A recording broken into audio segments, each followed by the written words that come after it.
Greetings, my name is Promise, and I have been debating within myself about the constitutional amendment number 3 bill.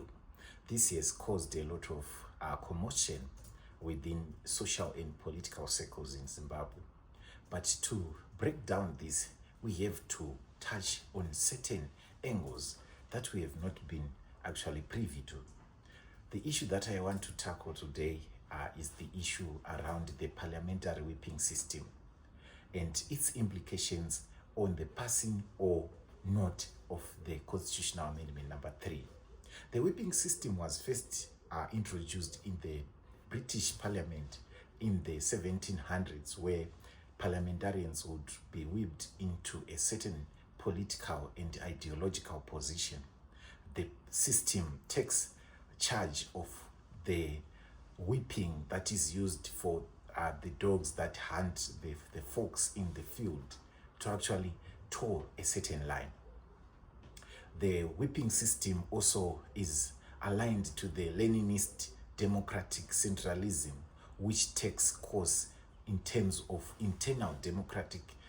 processes within a certain political party, and when that issue is discussed internally, when it comes out in the public, the political party holds a certain position that is agreeable to all.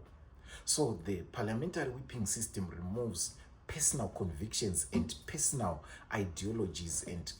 persuasions on certain issues.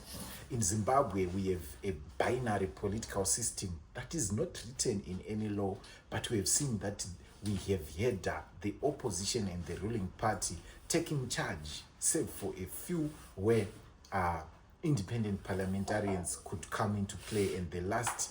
to have this was Themba Mliswa in the 9th Parliament in 2018. So the parliamentary whipping system in the Zimbabwe's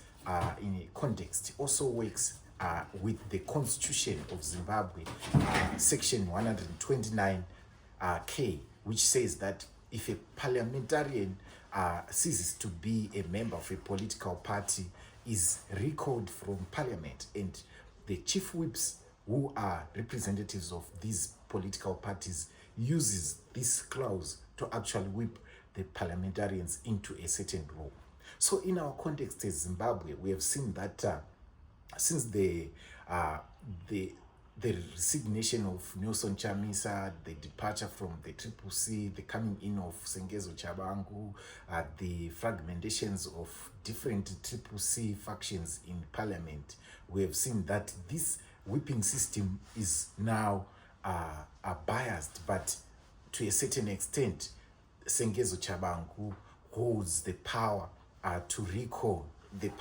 parliamentarians in the parliament and belonging to the opposition political party. So when the constitutional amendment number 3 comes before parliament for debate and also for voting, it is highly likely that people are going to be whipped into a political position by any political party to actually vote in line with what they have agreed as a political party. So you would find that if the ZANU-PF is for the bill, it is highly unlikely that a member of that political party in parliament may take a different route from that is taken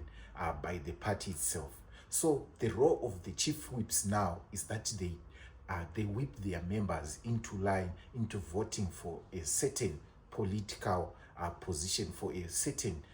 legislative agenda, and in this case, the constitutional amendment number 3 that is at stake. We are also yet to see if the members of parliament from the opposition are going to have a concrete position, are going to have a similar position. We have seen this when they have said that they would consult their